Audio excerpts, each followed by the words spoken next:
જય શ્રી કૃષ્ણ ભાઈ બહેનો, સ્વાગત છે તમારું ફરીથી એકવાર આપણી ચેનલ દિનેશભાઈ કિચનમાં। આપણી મોટાભાગની રેસીપીમાં કાંદા લસણ નથી હોતા, તો આજે આપણે એક કામ કરીએ, કાંદાને થોડો ન્યાય અને આપણે બનાવીએ કાંદા બટાકાનું મસ્ત મજાનું શાક। તો ચાલો બનાવવાનું શરૂ કરીએ કાંદા બટાકાનું શાક। કાંદા બટાકાના શાક બનાવવા માટે આપણે લઈ લીધા છે સરસ મજાના કાંદા, સમારીને એને આવી રીતે મૂકી દીધા છે।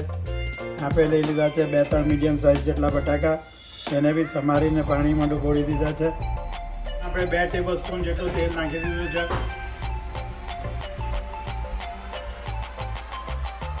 હવે તેલને થોડું ગરમ થવા દો। હવે આપણે એમાં નાખી દઈએ 1 ચમચી જેટલી રાઈ। રાઈ તક થવા માંડે એટલે એની અંદર થોડું જીરું બી નાખી દઈએ, થોડી હિંગ નાખી દઈએ। હવે એની અંદર આપણે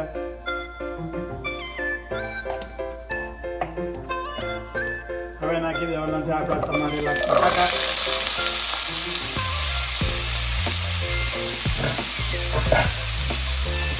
પછી વસ્તુને મિક્સ કરી લઈએ। મિક્સ કરતા પહેલા થોડી હળદર નાખી દઈએ,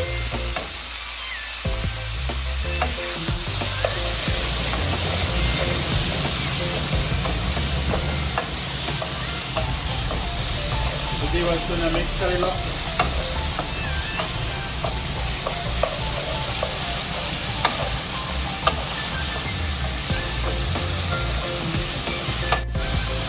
થોડી વાર માટે આને ઢાંકું ઢાંકી દો એટલે બટાકા ચડી જશે।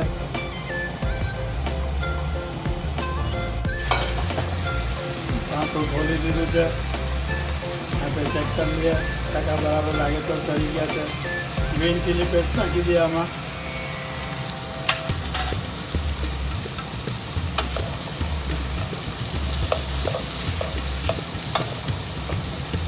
તમને જેટલું તીખું જોઈએ એટલું ગ્રીન ચીલી પેસ્ટ નાખો।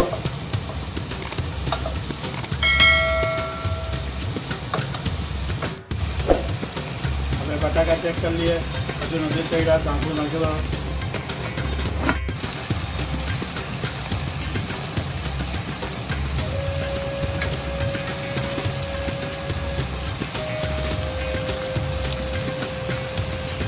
નાખી દીધા છે આપણે।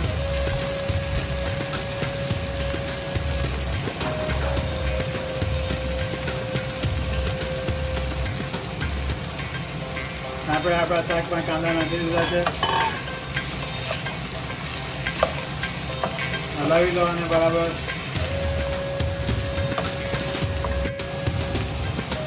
સ્વાદ અનુસાર થોડું મીઠું નાખી દઈએ આમાં।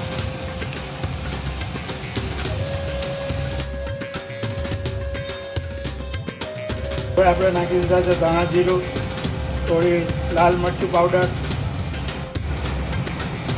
તમારે આ શાકમાં થોડી ખાંડ નાખવી હોય તો તમે નાખી શકો છો। શાક ઓલમોસ્ટ રેડી થઈ ગયું છે।